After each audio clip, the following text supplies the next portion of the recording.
Sister Mary by Li Jiatong, translated by Nicholas Koss.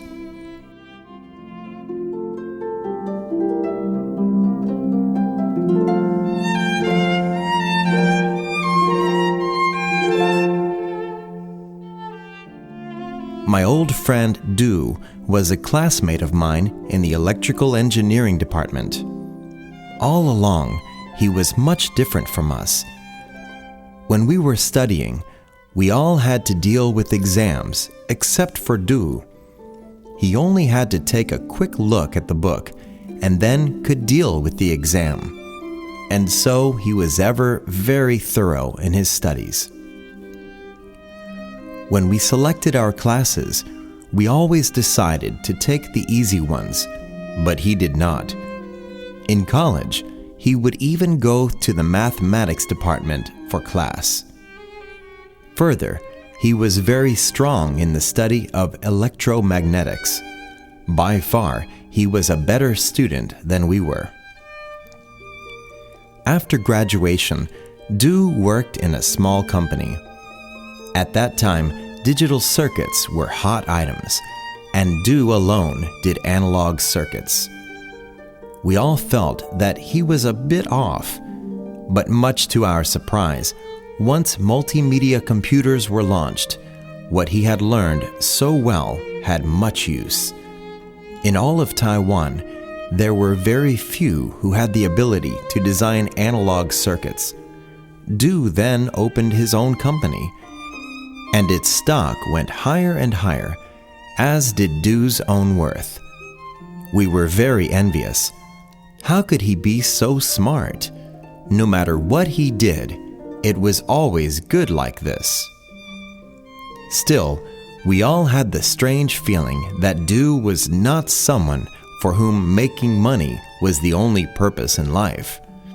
No matter how much money he made, he never seemed to be completely satisfied just because he had made a lot of money. As time passed, Du started to pay attention to other things. He often went abroad, but it was never to promote his company's affairs. His trips were to seek spiritual satisfaction. He often went to places for a spiritual retreat. To hear him talk, the places he went to were famous, and he often heard famous religious leaders preach. He was never satisfied, however, with their preaching. He often felt that when these eminent monks were preaching, he either did not understand or that they had nothing new to say. What Du was looking for was the very meaning of life. We who had studied electrical engineering, of course, could not help. The guy spent so much money investigating the meaning of life. He often practiced sitting meditation to seek enlightenment about the meaning of life, but according to him, the more enlightened he became, the more confused he was. One day, Du called me all of a sudden. Ordinarily, his talk was always direct and to the point, but this time he was rather reserved and hesitant. The upshot of the call was that he was going to see an old female friend of his by the name of Zhang. In college, Du had taken part in volunteer work up in the mountains and had met Ms. Zhang then. They developed a kind of relationship, but it could not be said that she was his girlfriend. Everyone just knew that he especially liked her. After graduation from college, Du told us some news that had left him heartbroken. Ms. Zhang had decided to become a nun whose congregation worked exclusively for the Taiwan Aborigines. Although he was disappointed, he still admired her decision. When Sister Zhang took her final vows, Du went to the ceremony.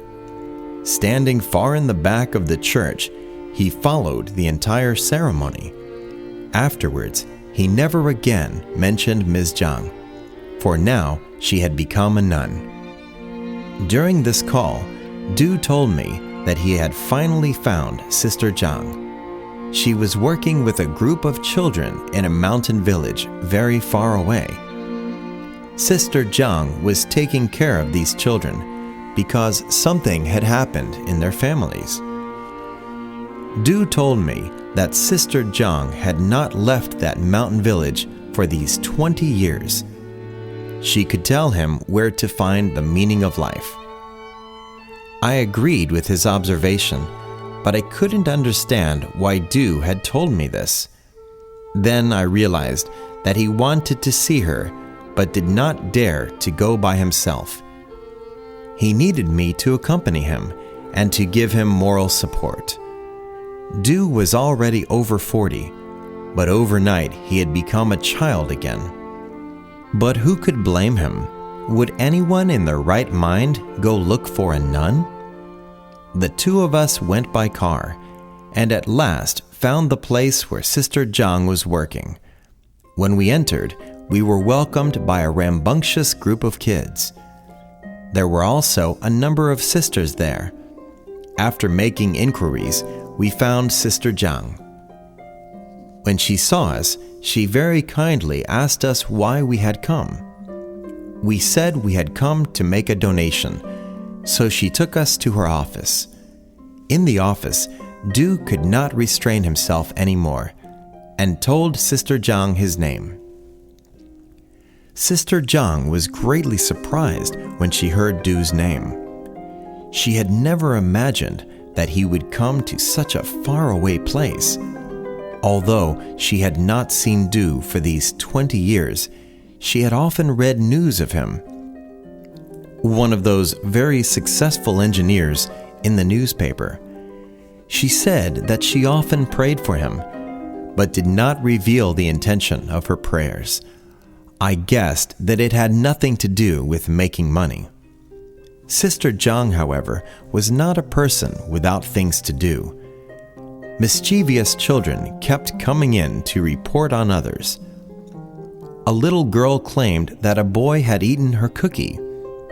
Sister Zhang gave her another one, and that made a gang of children rush in wanting cookies. A little boy had fallen down and came crying to Sister Zhang. He only stopped crying after she held him in her arms for a spell. It was under these chaotic circumstances that Du told Sister Zhang that he had been looking for the meaning of life all these years, but he could never find any explanation. He was sure that she knew the answer. Her answer, however, left us greatly disappointed. She said that she was a sister without any scholarly knowledge. She only knew a very little about theology. If we really wanted her to explain the meaning of life, she could go look it up in a book. But she was sure that Du already knew the answer found in a book, and that it would not be satisfactory for him. She then playfully asked him that if someone as intelligent as he could not understand the meaning of life, then who could? As we were talking with Sister Zhang, another sister came over. She hinted that Sister Zhang was needed in the kitchen to cook. By this time, Du and I were famished. Earlier, when the kids had come for cookies, we were given our share too. But this was not enough. We knew that there was no restaurant nearby, and that if we wanted to eat, we needed to follow Sister Zhang to the kitchen. Once in the kitchen, Sister Zhang gave each of us an apron. We then immediately thought of the expression, "There are no free lunches." To cook for 20 or 30 people is no easy thing, even if most of them are kids. The two of us clumsily lent a helping hand. Once the food was on the table, we were then sent to different tables to look after the kids as they ate. Since the teachers who would have been at the two tables were off, Once the kids discovered that there were guests, they started to act crazy. One kid insisted that Du feed him mouthful by mouthful. A sister came over and reprimanded the kid, but Du defended him. On the one hand, Du was satisfying his hunger, and on the other, was being made incomparably happy by the kids. After eating, the two of us thought we could rest. We never imagined that Sister Zhang would order us to take the children for their afternoon nap. The kids did not fear the two of us at all. We had to use all of our brute strength to get them to sleep. Sister Zhang then once again entertained us in her office, giving us tea to drink. After taking some tea, Du said, "I now understand why you have not left your work for these 20 years. This kind of life really has meaning for you." Sister Zhang nodded her head in agreement and said, "I really haven't any clear idea about the meaning of life, but I do know how to live a meaningful life. Over these many years, I have been playing the role of a good mother. In this way, many children have been able to have a mother's love. We only have to help other people with our entire self, and then we will be able to realize that our life has meaning.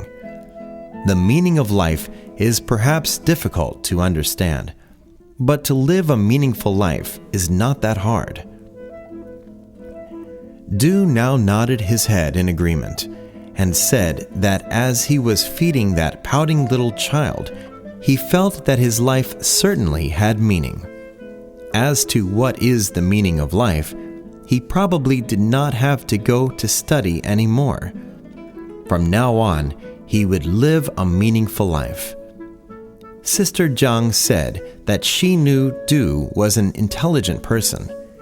He would certainly be able to understand how to live a meaningful life. Therefore, she had no special doctrine to teach him.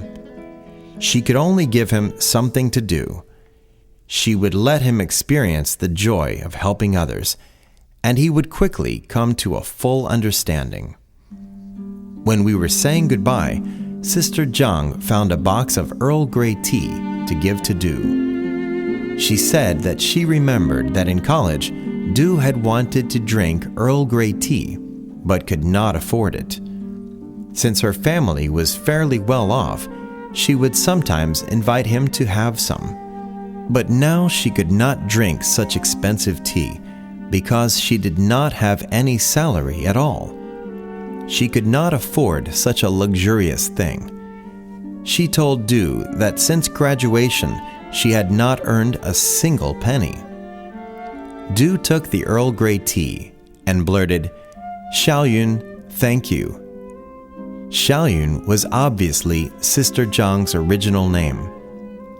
Sister Zhang could only tell him that she did not use this name anymore. Here she is known as Sister Mary. Du started the engine and said to Sister Zhang, who was standing beside the car, "Goodbye, Sister Mary. I will live a meaningful life." All of this had happened 20 years ago. Afterwards, in Taipei, Du looked after a group of children whose families had had some misfortune. I once saw him taking a little boy to buy a jacket. I also once saw him taking some children out to eat. The really impressive thing that he did was to teach electrical engineering to some vocational high school students. Even though his business was very successful, he never stopped this kind of work. As for me, I started doing volunteer work at the Theresian Center 20 years ago. My academic life could be considered to be fairly successful. I even became the president of a university and received awards that many in academics do not easily get. But I always felt that why my life has meaning is because I have never stopped helping unfortunate children.